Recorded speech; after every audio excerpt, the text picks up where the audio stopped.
What's going on, family, and welcome back to another episode.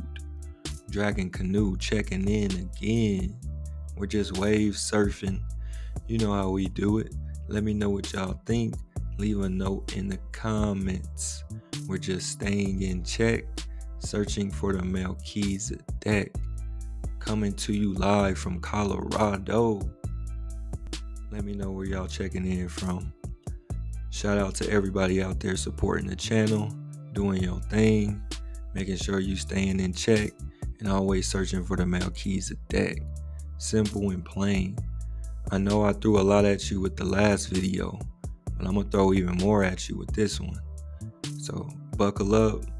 Like I said, whatever it is you do, go ahead and do it. Get ready, sit back, relax, and enjoy the show. Now these are the names of the children of Israel which came into Egypt. Every man and his household came with Jacob. Reuben, Simeon, Levi, and Judah. Issachar, Zebulun, and Benjamin. Dan and Naphtali, Gad and Asher. And all the souls that came out of the loins of Jacob were 70 souls, for Joseph was in Egypt already. And Joseph died, and all his brethren, and all that generation. And the children of Israel were fruitful, and increased abundantly, and multiplied, and waxed exceeding mighty, and the land was filled with them. Now there arose up a new king over Egypt, which knew not Joseph. And he said unto his people, Behold, the people of the children of Israel are more and mightier than we.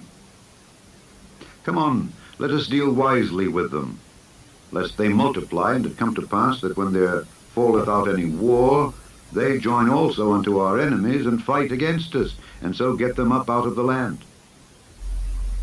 Therefore they did set over them taskmasters to afflict them with their burdens. And they built for Pharaoh treasure cities, Pithom and Raamses. But the more they afflicted them, the more they multiplied and grew. And they were grieved because of the children of Israel. And the Egyptians made the children of Israel to serve with rigor, and they made their lives bitter with hard bondage, in mortar and in brick, and in all manner of service in the field. All their service wherein they made them serve was with rigor. And the king of Egypt spake to the Hebrew midwives, of which the name of the one was Shiphrah, and the name of the other Puah. And he said, When ye do the office of a midwife to the Hebrew women, and see them upon the stools, if it be a son, then ye shall kill him. But if it be a daughter, then she shall live. But the midwives feared God, and did not as the king of Egypt commanded them, but saved the men children alive.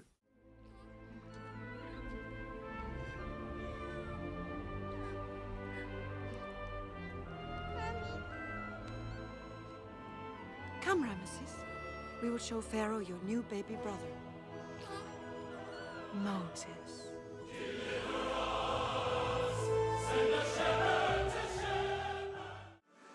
King Ramses II, 3,500 years old, sent from the past to guard this modern museum. The Grand Egyptian Museum, built with $1 billion, adorned with futuristic pyramids. The Grand Staircase itself stretches from ancient Egypt to the Greco-Roman period. You're stepping through time, thousands of years of history. With 12 newly constructed exhibition halls, the pharaoh's new home overlooks their old home. The men and women who built the pyramids are at rest with a view of the pyramids. Exactly. 57,000 artifacts make this the world's largest collection dedicated to a single civilization. Today, getting an exclusive inside look at the galleries. Gold, ivory. From beautiful bracelets worn by a queen, she had a lot of jewelry, She's queen. to the busts of kings. We can see the muscles of the king and The muscles. muscles of Yeah. him. So he wanted to go to the afterlife in the shape, In good shape. in good shape. Yes. Every artifact holds a secret. And this weekend, a new gallery will be unveiled, dedicated to King Tutankhamun, known as King Tut.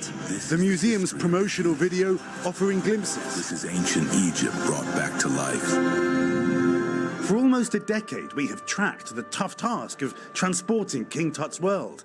In 2017, we were face to face with the last precious piece to move, Tutankhamun's golden mask. King Tut is moving home. Millions will flock to see the pharaoh's treasures and experience his world, an ancient civilization in a stunning new setting, fit for the future. And that King Tutankhamun exhibition opens this weekend, guys. To state the obvious, you are going to need time to go and see everything that is here. One final thought, you know, in eras past, thousands of years ago, we built these great temples to those who have left us. In a way, look at this, we're still doing it. They didn't teach us scripture correctly. They taught us religion, which is really traditions of men. Now, through all of these traditions of men that turned into culture, who actually followed the way of Yah, or the Most High.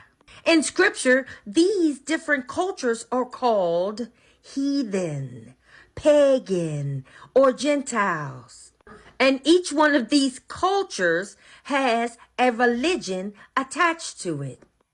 And each religion is a worship to another deity other than the Most High. So when we look back in history at different cultures, we start to see that they did not follow the way of the Most High. And as we do more research, we start to see that every culture was in disobedience. And as we dig further, we start to see that all cultures came from dark skin, because this would be England. And this would be the Moors, who is the line of Ham, kings and queens of England. So who was following the ways of the Most High? Palace of Madrid is the largest in Western Europe and one of the largest in the world. Royal Palace of Madrid is the official residence of Spanish royal family at the city of Madrid. The palace has 3,418 rooms and it is the largest palace in Europe. 135,000 square meters of the floor space. This is impressive. Let's explore the palace together, listen to beautiful music, and look at this gorgeous Palace of Madrid. We're talking the Royal Palace of Madrid and its original purpose. The original structure was a small fort used as a military outpost and a defense against Christian incursions. After the Christian king Alfonso VI captured Madrid in the 11th century. So King Alfonso, you already know that's a naga with a name like that. The fortress was occasionally used by Castilian kings. So we're talking House of Aragon, House of Castile. In this case, the Royal Palace of Madrid was used by Castilian kings. In the late Middle Ages, the Trastamara monarchs established it as their habitual residence. And none other than Holy Roman Emperor Charles V, who significantly expanded and renovated the castle in the 16th century. So again, we're just connecting the dots here. What can you say? La plaza más céntrica y más famosa de San Petersburgo. Detrás de mí vemos el edificio de Palacio de Invierno, ex residencia principal de los zares rusos. Actualmente es uno de los edificios del Museo de Hermitage. En total, el Museo de Hermitage lo forman 4 palacios y un teatro, todos juntos, y unos edificios que están por separado. Por ejemplo, este edificio que se llama ex edificio del Ministerio de la Defensa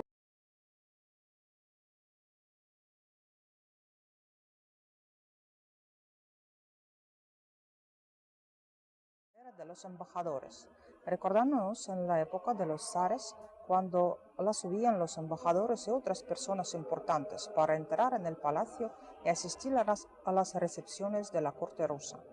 Su interior, obra del famoso arquitecto barroco italiano Francesco Bartolomeo Rastrelli, nos lleva a la época de la emperatriz Isabel y su seguidora en el trono ruso Catalina II, o sea, a mediados del siglo XVIII. Este estilo se llama barroco ruso.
La Galerie des Glaces, c'est un endroit très étrange parce qu'elle remplace une terrasse. Donc c'est une histoire amusante de ce château qui grandit, grossit si on veut, qui est de plus en plus officiel. Elle correspond au moment où la cour s'installe à Versailles, donc on a besoin d'une grande galerie d'audience. Comme toutes les pièces des grands appartements, elle était polyvalente. Des grands événements officiels diplomatiques, les réceptions d'ambassadeurs qui arrivaient, le trône du roi était installé dans la perspective et là, évidemment, on arrivait peut-être un peu plus tremblant. Puis il y avait les fameux bals, on remplissait la galerie de lustres, on rajoutait énormément de lumière et on donnait des fêtes grandioses. Il faut se souvenir que ces milliers de bougies, c'était quelque chose de très compliqué à gérer, ça a contribué au mythe de Versailles. Ici, la Galerie des Glaces regarde l'ouest, le soleil couchant. On était beaucoup plus sensible aux subtiles nuances du jour et de la nuit. C'est un lieu qui va toujours être tourné vers les jardins comme l'était la terrasse autrefois, mais qui va rester complètement transparent avec ce jeu incroyable des 17 grandes fenêtres et des 17 grandes arcades de miroirs de l'autre côté qui vous donnent l'impression que finalement vous vous promenez au milieu des jardins. Ce qui est le plus extraordinaire dans cette galerie, c'est qu'il y a une perfection des proportions, une ampleur, une noblesse du dessin, de l'élévation qui est formidable. C'est ça qui fait vraiment la grandeur de la Galerie des Glaces. Let's go, check this out. I wanted to put it side by side so y'all could see. I know it's a lot to take in, but I'm gonna leave it up for a minute. On the left-hand side, you have the French colonization in America from 1634 to 1789. So the whole time, 1634, 1789, they're colonizing America. Take that into account. On the right-hand side is the construction of the Chateau de Versailles, what we're looking at now in this architecture, saying it was built in 1634 by Louis XIII as a hunting lodge, they say. But y'all seen this. This looks nothing like a hunting lodge. I'll point out some key dates. I'll leave this up, but this is just to help illustrate my point. How they colonizing America, fighting all these wars, at the same time building magnificent structures that would take easily more than a couple hundred years to construct, all at the same damn time. Let me know what y'all think. Leave a note in the comments. 1634, the French established Trois-Rivières in Green Bay in Wisconsin. These settlements expand French control and influence into the North American interior. So again, they're fighting wars on a lot of fronts and they're building a castle at the same time. Get out of here with that. We already know the French and Indian War. We talked about that. We see the Hall of Mirrors say it was constructed in 1678. All the while they're in King William's War, part of the first French and Indian Wars against England and its colonial allies. So again, that's a lot of motion. If they're able to pull that off, then I guess, but I'm not believing the hype. Are you?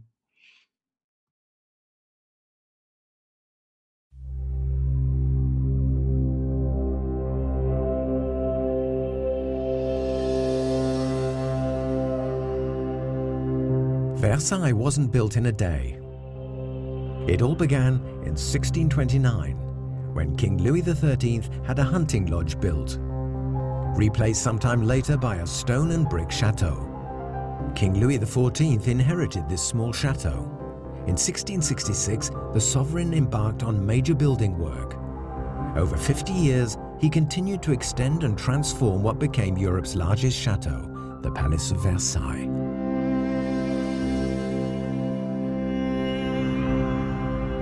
Architect Louis Deveau designed two symmetrical grand apartments for the king and the queen.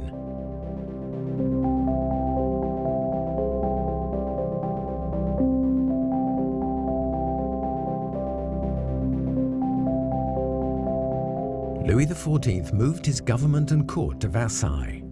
After a new program of works, Jules Hardouin Mansart replaced the terrace overlooking the grounds by the Hall of Mirrors, which became the court's main ceremonial reception room.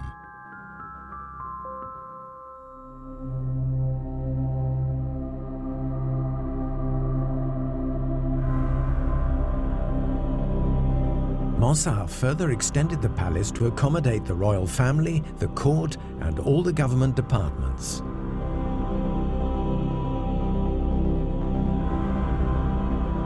With the servants, the kitchen, and stable staff, close to 10,000 people were bustling about the palace. At the end of his reign, Louis XIV moved his bedchamber to the center of the palace. This room was the hub of the king's daily ceremonial routine and that of all the Versailles courtiers. Towering over the other buildings, a royal chapel was finally built by Mansart on the same scale as the palace. When King Louis XV moved to Versailles, he broke with strict court etiquette and fitted out smaller apartments for more comfort and privacy.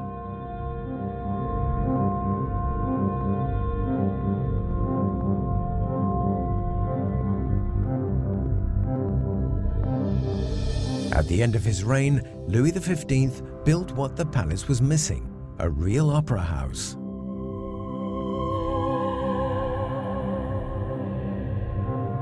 Architect Gabriel modernized the facades closest to the town. In 1789, the French Revolution forced the royal family to leave Versailles for Paris. The future of the palace looked uncertain.